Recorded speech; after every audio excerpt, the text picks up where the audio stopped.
are they gonna do something different? One thing that could be used if ever there's an Ashe combo on the other side is maybe a Shen, so that they won't be able to really combo out whoever gets caught by the Enchanted Crystal Arrow. Shen, Camille, Volibear. Which champion do they pick off the team? They pick neither Jax. is gonna be the answer. Yeah, Jax is possibly going in the jungle once more here for Shingdao 7. He actually did a really good job come late game to enable himself and serve really well in the front line for EDG. And through the Ashe this time, denying the slows, denying the poke from JT, and having that as well is just gonna be perfect for EDG. Honestly, if ever they pick the Ezreal here on this phase, it would be good too. Having the Ezreal together with the Corki, that's the double threat. That's the usual that we've seen yesterday. Whenever a Corki gets picked up, the Ezreal is going to be the answer back on the other side so that they still have the same poke power as both of them. So that could be something that they could use before engaging with the Hextech ultimatum that this Camille would have. Or they might need to pick it right they could pick now. the Galio. Oh no, they still pick the Volibear? They do love this. I mean, they're gonna go for round 2. This time you don't have the Ashe, but maybe they can invest a lot on engaging this time around. Since they do have Volibear, they do have Camille. The Corki is gonna be perfect for late game scaling, and the damage as well is gonna be huge. But EDG still having the Alistar, it's just gonna be perfect here for Langby. A while ago, this wasn't the champion that he used. He actually used the Gragas, but again, still having a perfect engage tool with the Alistar, with him using, is just amazing here for EDG. Yeah, they should ban the Nautilus now on EDG so that J-Team wouldn't really have a lot of choices on the jungle. Maybe pick up the set for the Y, that could be possible. Oh, banning the Thresh? Wow. This is the only team that you would want to ban the Thresh, because they used it against J-Team. DY even landed the MVP during that match, game 1 and day 47. And actually, props to EDG. They're sniffing them out a little bit and respecting heavily on the champions that can be fully utilized by the players. That's good. Yeah, banning the Thresh, banning the Galio. Only choice is going to be Nautilus for DY, but against an Alistar, not really the best champion to use. So they should just pick something up, pick something different. Maybe, as we said, a set could also be a good pickup here. The Xinjiao! That's what I'm looking for. Yeah, against a Volibear, that's a good matchup though. But Pawn picking up the Orianna. Whoa. Easy Hextech ultimatum combo though. Wow, okay. Into the Glacial Fissure. Wow. This is perfect for the J team. They would be able to negate some of the projectiles. That's a good of answer. EDG as well. Against the Alistar, a Braum is also a good pick too. Because once you try to get close, try to get a Pulverize, or at least get any ultimates down, one of the things that's scary about this though is that Pawn doesn't really have a lot of damage. Orianna takes a lot of time before she would be able to deal significant damage against the members of EDG. But the only thing important here though for J-Team is just to land that ultimate. The Shockwave is just a CC tool at this point. I love this. I'm ready. We're ready for this game 3. We love the draft coming in from both J-Team and EDG.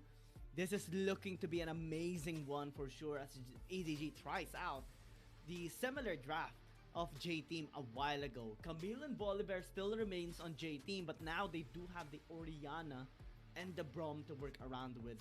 This is looking to be an explosive game for sure in battle for the objectives later on, because both teams does possess a team fight based composition some way somehow, especially for J-Team.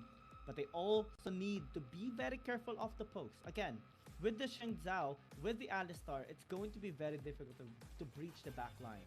Yeah, the reason why it was a problem on the side of J-Team a while ago is because they didn't really have a lot of damage on their composition. But EDG has damage though. Remember, they have a Jax, they have a Xinjiao. So this could at least be the early game damage for the first engage before they would need the damage coming in from you with this Ezreal. Now, what we're going to see here for J-Team, are they going to be lacking on that damage? I think it's a bit different now on this side, but they do have a lot of magic damage to look at, so it's easy to itemize against them. I love the chance. I love the chance. I can't wait for our APAC teams to be there on the stage as well and hear the chants of their fans as well, just supporting them. It's gonna be an amazing one for sure. Langui Hearing just them shouting the MGX or RY, something like that. and then we chant as well. Let's see if ever that happens, though. I think it's gonna be 2 weeks or 3 weeks before we the semifinals and the finals of this matches. But again, everybody, J Team and EDG, we're still gonna be on the journey in where we see both of these teams battle it out until they maybe get to the lower brackets or even forward here. Now with the vision on the side of J Team, down to the bottom side of the map, just keeping the Jacks in check. And that's the thing about this Organa though. Organa poke damage in the early game it's not significant damage though, but if it's against a Jax that doesn't need to get close, it's gonna be hard. The interaction actually is perfect here for EDG, for Alone and Langui against Don 128, because if Langui engages and Don 128 attacks him, then he will get magic shield or shield for anti-magic, but since actual physical damage, it completely just goes through. Yeah, that's why it's gonna be hard. But they want to go for the fight here. Remember, it's just Shin's out. It's gonna be hard to fight things out early game. It's just not a fight that they want to go against, even if they have the close. They're just giving Don 128 all the XP that he needs, just because they were a bit too late on that. And this is gonna be a free 0711 with a blue buff. But this bottom lane fight is gonna be a bit easier. I think he's gonna get caught. He has a Stormbringer though, so at least they're gonna be getting some plating, isn't it? J-Team again showing really good macro plays, pushing Xiaojiang, giving him a hard time every single game that there is here against J-Team. And they are getting some plays here in the bottom lane. Shingo 7 is here as well to help him out, and we are seeing Yu going here, passing his way to help Xiaojiang. But again, 2 plays is already really good for J-Team. Yeah, they have the ultimate though. Shockwave to the Stormbringer, not enough damage though, but it's not gonna be enough. 0711 super low in HP, already flash away. Shinzo gets the knock up, and they get that kill. It's also you that gets the first blood kill. It's just perfect here. And again, if you give the carries the goal, it's going to be very difficult here for J-Team. Late game Arrow. Oh, Arrow almost hit them though. Wind becomes light to slow him down. Shot Barrage. And they're getting a taste of their own pie right now, because that's what they've done against EDG a while ago. 100% win rate of 9 games on Yetzi on this Corki is now being threatened by EDG.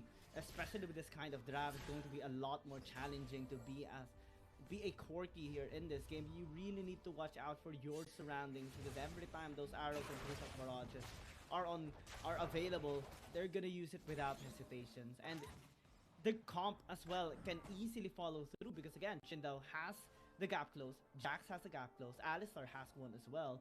So every time you get hit by an arrow, you can already assume that you'll be dead. Yeah. And once, especially on this fight, it's really hard to fight against a Braum, because if you get hit by the Winter's Bite, concussive blow, you're gonna get chain stunned, and even if you're Jax, you know you need to back away whenever you get hit. That's why you should always keep your distance, right? Shingo 7 is there. Yeah, they have the Glacial Fissure, try to slow him down, but the Unbreakable is just so hard to deal. Even have the Ignite together with their side, it is still not gonna work inside of EDG. I'm not sure if they use an arrow there into the top lane, but again, it's very difficult to work around against the Braum, because again, anti-projectiles is the way to go here for J-Team. That's how they are going to look forward into the succeeding fights later on. Resets coming through 25 seconds before the objectives spawn up. They're both even as of the moment. But I think EDG this time around can actually contest against J-Team in a better state, since they have the slow, they have the pokes, they have the setup as well. Yeah, better damage with the arrow. So yeah. If they fight, they have better damage, especially if they have a Shinzao. That's enough. That's enough damage on their side, because the Shinzao, even with just one Crescent Guard, could really put them on really bad spots. That's why J-Team would need to be careful and just respect the Shinzao and just give it out. Just take the Rip Herald. EDG will take this dragon without hesitation. Saying There you go, that's good. the J team along the way. They have vision here Yeah. if they ever want to contest, but I think it's already. You don't give double objectives, just give one. That's good enough. That's okay now. Oh! Oh. That was scary. Yeah. That was That scary. would have been so bad here for J team if ever. That's 'cause double objectives again. 3 Kings in a row? That's just not the way to go here That's for J team. not gonna happen. It's a good thing that they were able to catch that. I think they're gonna go for this. They don't want the mid lane to get pushed. That's why they're pushing the members of J Team back. But it's still gonna be hard. Shockwave gonna be used in the mid lane. Wasn't able to hit anybody. Now they need to really commit if they want to take down this tower.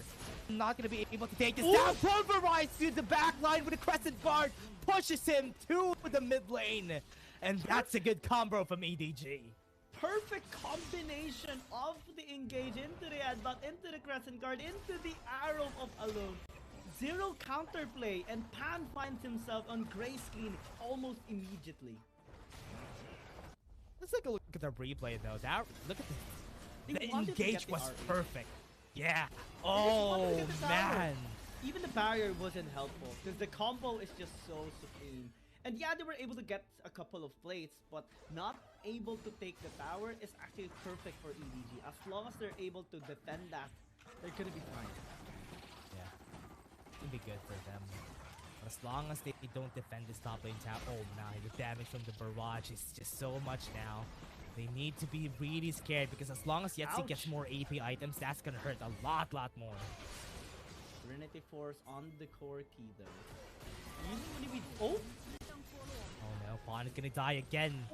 EDG's just gonna take him down. That's a lot of damage from this guys. And Pawn is not able to play the game. Essence Reaver picked up already by alone. It's just amazing here. So he has the damage in terms of on hit. He has the damage for the folks as well, and will always have mana as well, because Essence Reaver provides that. So it's so difficult now for J Team. They need to be extra careful, especially on the small skirmishes, because right now that's where EDG can actually strike. Yeah, have the positioning. Two-shot barrage is gonna get cancelled by the Unbreakable.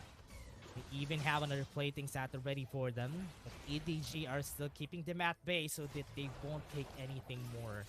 That's J Team just gonna back away in shame, but Pawn needs to be careful around the mid lane because one more combo could cost him more deaths. We do see Dawn 128 helping out into the bottom lane, trying to secure a tower or at least damaging it, but EDG still having a better macro play, I would say, right now. Yeah, one Enchanted Crystal Arrow, but they want to push the top side though. They used it and they're gonna be canceling that out with the Unbreakable, but that's too much damage. EDY, they might be able to get one more stun, but Langui can't even get close. Shingdo might be able to get more. That's gonna be one for the Shockwave. Pawn is gonna get caught and he's gonna die again. Unfortunate. I don't know why he engaged because Essence have didn't have enough damage. team wanted to fall Oh. back. Almost even a double kill there by EDG. And now, after losing a tower into the top lane, EDG will get the tower this time. An answer back and better net profit here for ADG. Good answer from EDG. Now on the side of Jay, struggling to keep the members of EDG in check. This Jax together against the Camille is just a headache to deal with. As long as we saw what happened topside, they wanted to get the tower. They were successful, but at what cost? Arrow again in the bot lane. Yeah, Oh, no. Don wants to wait. He's gonna fall down. That's a lot of damage from Xiao Zhang. Not needing to go in. Hextech ultimatum, not helpful. And again, kill after kill after kill. EDG this time is taking control. J-Team, for the first time, we're seeing them in shambles right now. And the 2,000 goal lead is established by EDG. Now they can better position themselves in the bot side river to take a second dragon. This is going to be nightmare for J-Team. J-Team flustered. No damage from Pawn. This is why I was surprised about that Orianna pick, because you won't really have an easier time fighting against them if you don't really have a lot of kills. Whenever you have a Volibear, that Stormbringer is supposed to be good, but Pawn again, QSS gonna be used. Even have the Crescent Guard pulverized right there, but it's not gonna be enough slowdown on Shingdo 7, but the Crescent Guard is able to push him back. They don't have enough damage to use against EDG. The Shockwave's gonna miss, and J-Team doesn't have any more ultimates to use. Only hit the ground, and again, that's a lot of ultimates expended here on both sides, but still, it's beneficial for EDG. You have the faster cooldown, especially with the Enchanted Crystal Arrow. and you can just throw in the two-shot barrage later on to deal damage. Xiaozhen just gonna go in. Just gonna keep him on defense position. With the side of EDG still wanting to go for the dragon, they know they have the advantage though, but they're not gonna be hesitating on taking that. So now J-Team already in prime position, no shockwaves. Take this Ocean Drake pretty easily. No more package right now. The knockup comes in. 0711 got knocked up. No more damage onto the backline because they got trapped. DY with a shockwave was able to get alone, but it's not enough damage. Those 7 might fall, but they still got the dragon on their side. Don once way falls down on the backline. No damage from the side, and they have the Swordbreaker. 0711 gets the kill, but alone one more Bali could get the kill on Yetzi, and they got it. They are still gonna follow through. Knockups onto their side. 0711 is gonna be falling down. They still have alone. They're gonna keep him. They're gonna use the volley. They're gonna slow him down, but Pawn doesn't have any more mana. And again, EDG wins that fight. They got the dragon through alone of all people. J-Team tried to steal, but they were unsuccessful in doing so, and they lost 3 members along the way. EDG only lost 1. It's definitely worth it, and now scaling is on their side. Now it's going to be a lot scarier for J-Team. We'll look into this replay and see the proper engage coming in from EDG. Shockwave was good coming in from Ban, caught alone off guard, but still he was able to free it, and actually it's the volley that got the last hit onto the dragon. Unfortunate for J-Team. 0711 tried to come back here in this team fight, but EDG had the numbers advantage. They had the proper setup as well, and they pushed through 0711 because the other members were just too low.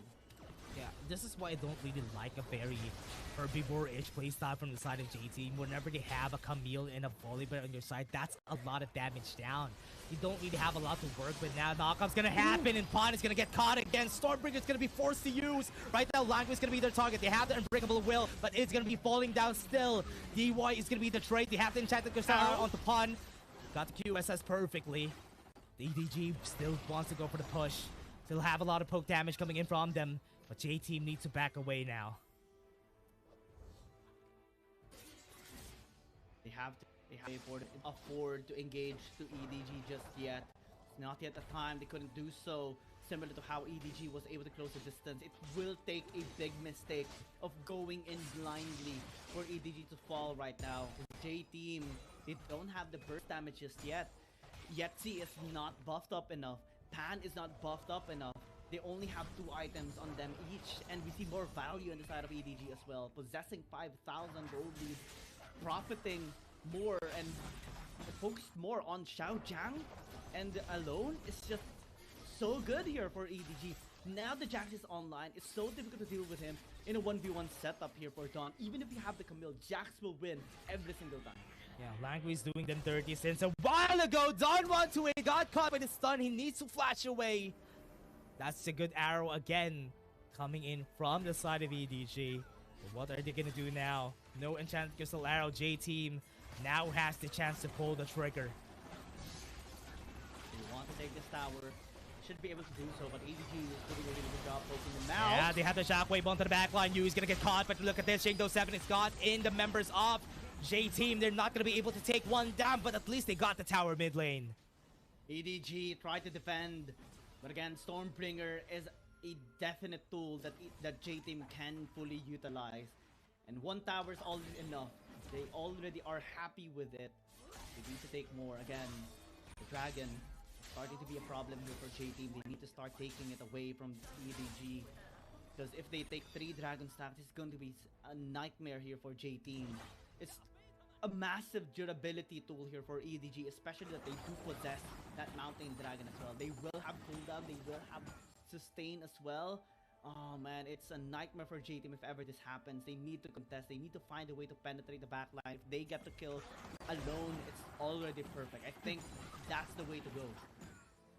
Gonna be on their tails. They're gonna be patching. Shingdo 7 Crescent Guard gonna be used. They have the ultimate already. DY won't be able to follow up with a lot of CC. Language has already caught up onto the backline. 07 is gonna be the target. That's a lot of damage coming in from them. Yetzi will be able to get a lot of barrages onto their side, but Xiaojiang just helped their teammate out, and Shingdo 7 survives.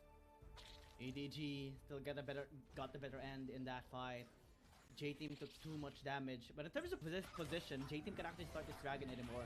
Yeah. And EDG needs to check this bot side river blindly. That's the luxury that J-Team possesses right now. Maybe they can set things up.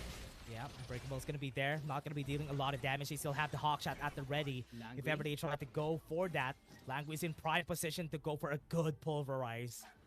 Still don't have any vision. Not a lot to see. The members right here of J-Team already starting on this objective. Right now, they need a triple dragon threat. Dawn 128 is already here. They have prime position, forcing Language to go for the flash. And J-Team is already starting the fight. They already starting the dragon, pulling it back up. Pawn is already half HP. This is going to be a bad fight if ever they try to start it now. And with that, the ultimate's going to come in. Unbreakable is going to be there. Shockwave's going to miss. And right now, 1v1 against you and Yetzi. Yetzi wins the fight. You force the flash away. And J-Team are still playing the mind games right now against EDG. They're still not starting. They still are getting caught. 2k HP backline pulverized, perfectly timed, and they still got the dragon in the end. Shingdo 7 got 3 dragon to the side of EDG. J-Team will walk away in shame as they lost the dragon once more against Edward Gaming. And now, mid lane gonna be pushed. Nothing that J-Team can do. They have to go back into the base and replenish their mana and their HP. EDG, 3 dragon stacks. Oh man, J-Team is just struggling right now in this game, and EDG is having the best of time. They were so patient as well in taking that dragon, in closing the distance against J-Team, because Dawn 128 was threatening for a backline engage. But through Shingdao 7 and through Xiaojiang patiently guarding the area and waiting for the perfect opportunity to strike, that's why EDG has won. They didn't really had a lot of damage from J-Team, and as we said, it's easy to itemize against them because the only damage that they have is a lot of magic damage. And with Yetzi going for full AD2, it's still gonna be hard compared to just spamming their rocket barrage on a full AP build. It's still gonna be harder to really deal the damage when you have a counter strike, when you have a crescent guard to deal with. You don't really have the effective damage that you are expecting from this guy. Here comes the enchanted crystal arrow. Yetzi's gonna get hit. No need to use the QSS. EDG are still on the mids if ever they want to take the Baron. Dawn 128 is also... Oh! Yep, stun's gonna come out. Shockwave's gonna hit them. There's gonna be a first kill for the side of J-Team, but they're gonna get caught. Dawn 128 needs to run away, but he's so tanky. And this is a chance for J-Team. They really needed to get that one kill because they want to at least get the advantage before the dragon fight happens. That's the only luxury that he has with the Hull Breaker. Xiaojiang doesn't have. That's why he is very vulnerable being alone. We look into this replay, a big punish by J-Team. But it's only that one kill. They weren't able to translate it into a tower. Now, though, they're starting the Elder. Vision this side of the map, they don't have you. Not a lot of damage from the side of EDG, but the backline though alone is here. EDG knows that that's happening right now. They got one. They're not going to be able to steal it. Unbreakable is going to stop them from taking so. And they have the dragon now to the side of J-Team. EDG, that kill on the Jax is more beneficial towards J-Team now. They saw the effect. They saw the detriment right now for EDG. Without Xiaojiang, they could not engage to J-Team, and that allowed them to secure the Elder Dragon as well. Now they can position themselves to the Baron. If they get this, then EDG is gonna have a much harder time now defending. Don't have lens. They know that they're taking this. EDG is aware, but also J-Team is aware that they're in the area. Teleport's gonna come out. They're gonna be dealing a lot of damage already. Now with EDG using the enchanted crystal arrow on 0711, he's gonna be surviving for so long. They're gonna be going for the damage against Langui. Not using the Hextech ultimatum just yet, but J-Team, look at the position right here. Xiaojiang gonna get caught. They have the Elder Dragon buff. Remember, they have the barrier too. Shingdo 7 might be their target, but they have the stasis. Gonna take some time. They have the barrier. They have the shockwave. Shingdo 7 is gonna fall. And EDG is gonna go in. Alone right forward to EDG. They have the trick. And J-Team is just gonna be taking them down. And EDG wasn't able to answer back on that fight. Elder Dragon is the only buff they need. They don't need the Elemental Drakes. They don't need the Baron. They can just run it down. It's only Langby remaining alive. 25-second death timers. They're going for the push. Yeah, 20 minutes, no more Nexus guards, no more Nexus defenses. Langui tries his best, but with the Elder Dragon buff, they're gonna fall. And J-Team turned a fight that they supposed to lose to a win. And this is why you should never discount J-Team. This is a team that can just turn the tides around even at the brink of destruction.